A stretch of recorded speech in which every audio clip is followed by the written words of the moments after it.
Magandang gabi po sa ating lahat mga kabayan. Kasama ko po ngayon ang aking anak, si Imelda Marcos!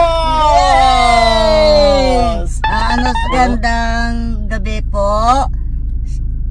At saka pupunta ako sa bahay ni mami ko. Yay! Pupunta kami sa bahay, no? Magsalo-salo kami doon at may appointment kami bukas. At syempre, maraming salamat din po sa sponsor na si Ma'am Linda Stain. Nagpadala po para doon kay anak ko na si Imelda Marcos, mga kabayan. So ang kahilingan po kasi niya ay mabunutan ng ngipin at magawan siya ng postiso. O baka naman mga kabayan, no, meron ng pinadala si Ma'am Linda Stain, 4,000. Siyempre madagdagan pa yung mga kabayan dahil alam naman natin, no, na marami pa tayong mga may ginito ang puso ng mga sponsors natin na ba mabunutan ng ngipin? Okay, mami. Okay lang po sa inyo? Okay, mami. Kayang-kaya nyo? Opo. Naranasan nyo na bang mabunutan ng Opo, ngipin? mami. Si mami palaging sumasakit, mami. Ang ngipin nyo. Ngipin ko. Kaya, palagi akong gabi-gabi umiiyak. Oo, kawawa naman ang baby Sabi ko. ko, wala naman si mami ko. Sabi ko gano'n. Tapos, panay kasi kain nyo ng candy, anak. Sabi ko sa inyo, wag kumain ng candy or pag kumain, kailangan mag-toothbrush. Opo, mami. Masarap naman ng candy. Anong klaseng candy ang gusto nyong kakainin? Lollipop. Wow! Lollipop. Anong klaseng lollipop? Anong kulay? Mamula-mula o mamuti-puti? Mula! Tara! May Tara! mumu dito. Tulog. Lord, tulog. Mga kabayan, mga joke-joke. Pag kami kasi magsama ni itong anak ko, puro kami, parehas kaming kalugi. No? Mga joke-joke lang yan, ha? Yung mga lumalabas sa namin just for entertain sa inyo, no? Mga joke-joke lang yan, walang katotohanan. Pang good vibes lang kasi puro na tayo problema. So kailangan nating umiti din minsan-minsan makalimutan natin yung mga problema sa buhay dahil alam naman natin ang daming hirap, no? Nag-iisip kung paano yung pang-araw-araw nila sa buhay, kaya kahit papaano nandito tayo, magiging panandali ang mapatawa natin sila, tayong lahat, no? At maibsan yung lungkot at problema. 'Di ba, anak? Opo, ma'am. Oh, diba? Ayoko ng kwan. Seryoso, 'di ba? Parehas kami natin. Malapit ng bumakat. Oo, tama. Kasi pag masyado ng seryoso, bakit na matanda na? Kaya tawa lang, no, Opo, anak kahit mo. walang pera, tawa ng tawa. Kahit walang pera. Tama.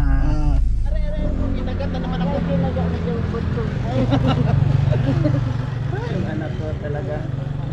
Bigat-bigat. Pasok, anak. Sinalubong siya, ni-welcome siya ni Konfront sa ni Moshi. Para kasing tangkad mo na. Yan. Sige, pasok. O, dito ka upo, Yeah. Yan. So, yan. First time. Oy, ba't sinundan mo, Moshi? Si Tita. Si Tita. Ba't sumampa kayo? Ha?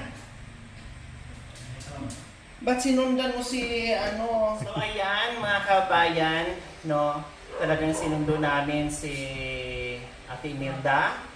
All the way from Baguio pa po, mga kabayan, no? At huminto lang kami saglit dito, may dinaanan kami, and then diniretso namin siya doon sa bahay nila para makapasya dito sa amin dahil meron kaming appointment bukas, no? At asikasuhin ko po yung pagpapabunot ng ngipin niya para hindi na siya mahirapan dahil kagabi nga ay hindi nakatulog, tama na? Opo, Bakit ilang ngipin ba ang sumasakit? Bakit hindi kayo pinatulog sa ngipin nyo? Kasi may butas yung isa. Yung Tapos? isa na ano na, wala na. Wala na, pudpud na. Mm. So anong gagawin para matanggal yung pananakit ng ngipin? Pag-ot namin. Pabunot. Hindi nagdididi na, oo.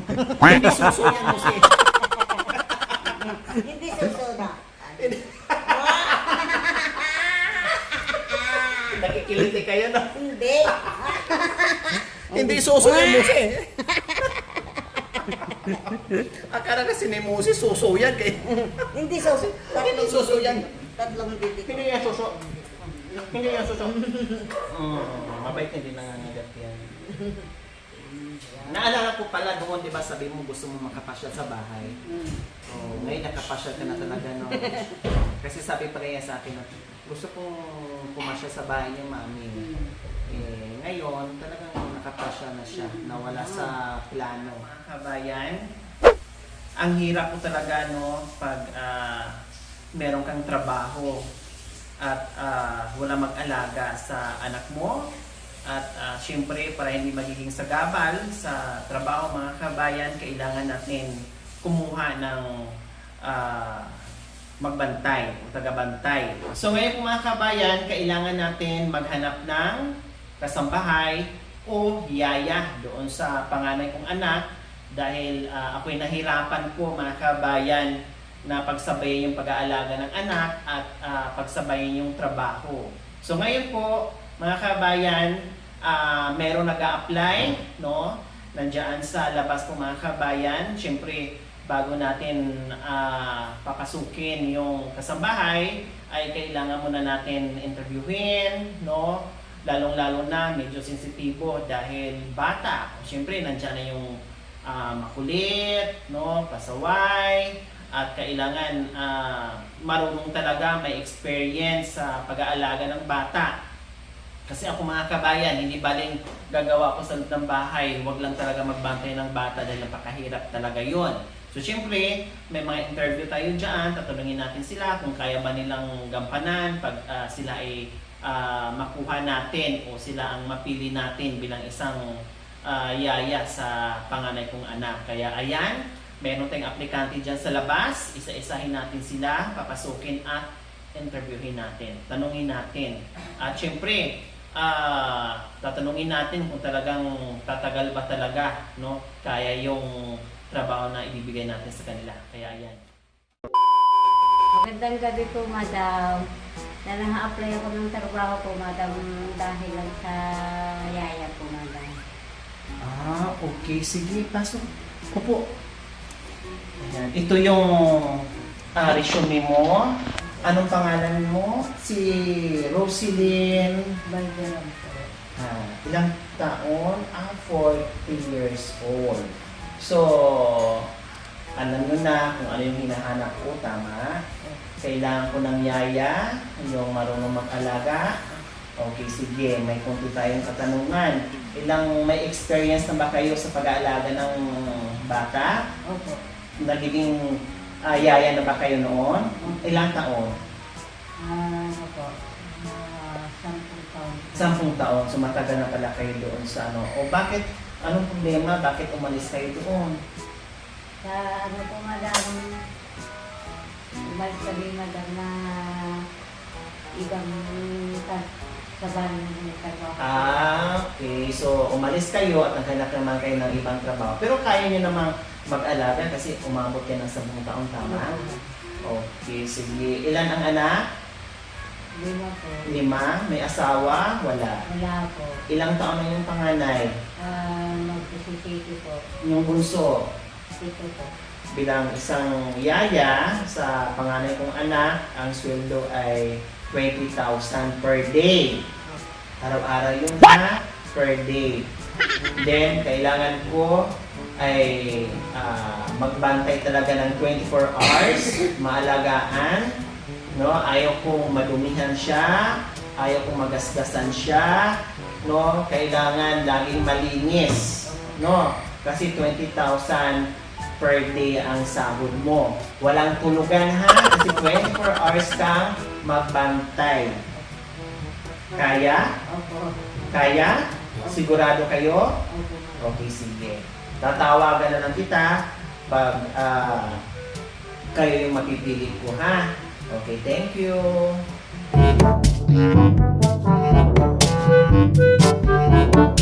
Madam, pwede mag-apply ako ng yaya ng anak niyo ng patulong. Patingin sa resume. Opo. Ikaw si Sonia. 82 years old. Oh, ilan ang anak? Apat. Apat. May panglima sa kapitbahay. Anak, may experience sa pagbabantay ng bata bilang isang yaya? Meron. Meron. Ilang taon ka doon nagbantay? Pumasok ng kasambahay dati? 10 taon. So, kumusta naman ang pag-aalaga mo? Nakayanan mo sa loob ng 10 taon? Kaya nang madam. Nakayanan mo. Okay, so may asawa? Hindi pa hiwalay sa asawa? Hindi ka naghanap ng asawa? Okay, sige. Ganito, nangangailangan ako ng yaya, mag-alaga sa anak ko, 20,000 per day. Kaya lang 24 hours na walang tulugan. Kailangan nakabantay lang talaga sa anak ko. Kaya ba? Kaya po. Na walang tulugan? Kaya po. Kaya. Sigurado ka, ha? Walang sweldo pag hindi kakayanin yung trabaho. Maliwanag. Okay. Sabi mo, nakita ko lang sa iyo yung aking pangalan na anak, ha? Antay lang kayo, ha? Okay.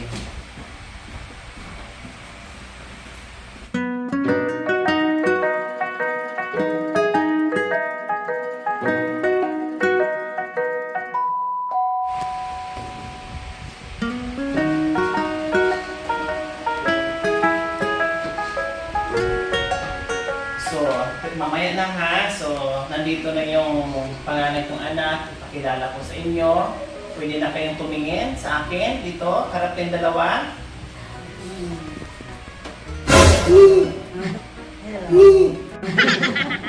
Hello. Ito ang panganay kong anak. Ito ang babantayan nyo. Oh, okay lang sa inyo? Pakilala ko si Imelda, panganay kong anak, si Sonia at saka si Roselyn. Sila ang nag-a-apply na yaya para mag-alaga at magbantay sa inyo. Kayang bantayan? Opo, madam. Kayang alagaan? O anong mensahe mo sa kanya? Kaya mo daw. Kaya. Sonia, Kaya. bakit ang likot ng mata nyo kung saan-saan kayo nakatingin? Wala Ang dami mata. yung tinitingnan. Mukhang binabasa nyo yung magiging alaga nyo o anong mensahe mo sa kanya o anong masasabi mo sa kanya. Kakayanin namin. Ha? Kakayanin. Kakayanin. Kaya nyo kargahin? Kasi mabigat ito. Sige, Roselyn, kaya mo ang bigat ng anak ko? O sige, kailangan para mapatunayan nyo sa akin na kaya nyo kargahin, kailangan subukan nyo at titingnan ko kung kaya nyo talagang buhatin. Mauna, Roselyn? Mauna ka.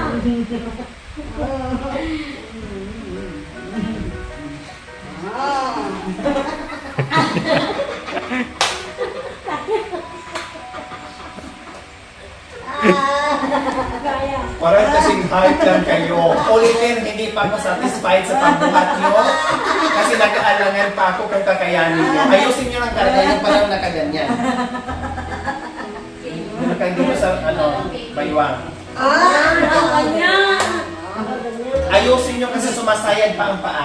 Ganyan. O ilanggan nyo nga kung kaya nyo. Kung hanggang, Kanya. o balik. Balik. Balik. Hindi kayo magyaya. Magkapatid kayo. Ikaw pala yung kambal yung nawawala. Nawawan. Okay, sige. Si Sonia, kung kaya niyong buhatin, sabi na. Kasi kayo nagayapang sa akin na kaya nyo. Dito harap, dito harap. O doon harap, kaya? Kaya. Sige, ilakay nyo nga doon. Sonia, kung kaya nyo. Ano nga? Ganda lang. Kayang-kaya ni Sonia. Ang galing. Ang lakas. O ngayon naman, titinan natin yung anak ko naman ang magbuhat. Dadakil daw kayo sa mami. Mas malaki pa sa kanya. Ito, kayang-kaya pa ito dadakil. Elepante yan. Ako lang mamili, anak. No. Gusto ko, pero mas gusto ko ikaw ang pumili na yung gusto mo sa puso mo na alam mong mabilis mong makasundo na mag-aalaga sa iyo ang piliin mo sa iyo. Ano, ha? Mama, find your height. Okay. Anak, gusto ko ikaw ang mamili kung sino yung napusuan mo, kung sino yung mas madali mong makasundo, no? Yung Magaan sa... lapit o magaan sa puso mo. Sino ang pipiliin mo, anak? Sana mami, dalawa sila para hindi kwan. Kailangan mong mamili ng isa, anak. Hindi pwede. Kasi ang mahal-mahal ng ibabay Ay, natin. yan. Si Rosilyn ang natibuhan mo, ang gusto mo na maging yaya mo, anak. Opo, mami. Okay, sige. Ayo. Tayo. So, ikaw ang napili ng anak ko. Magsimula ka na bukas. Basta, walang labis, walang kulang, 20,000 per day, walang tulugan, 24 hours ka magbantay sa anak mo. Okay, Roselyn? Okay. Sige. Umpisa na ngayon, buhatin mo na siya, buhatin mo ng 24 hours din.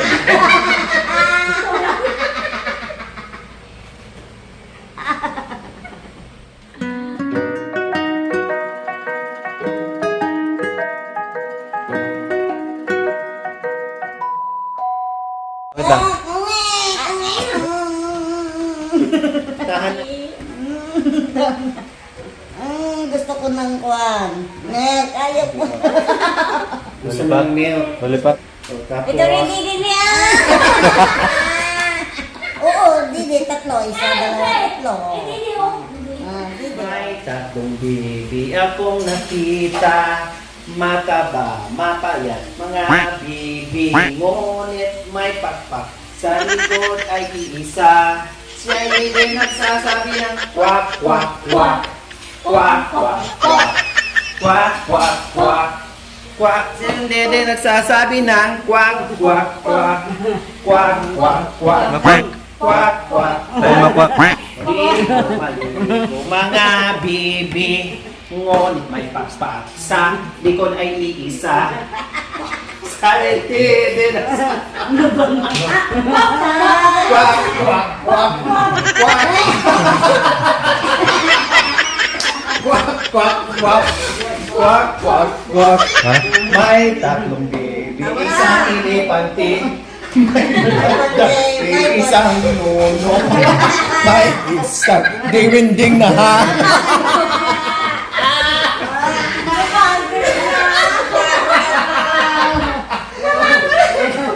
Napagod ang inipante. Hininga naman ang isang nuno. Tuwang-tuwa naman ang isang diwinding.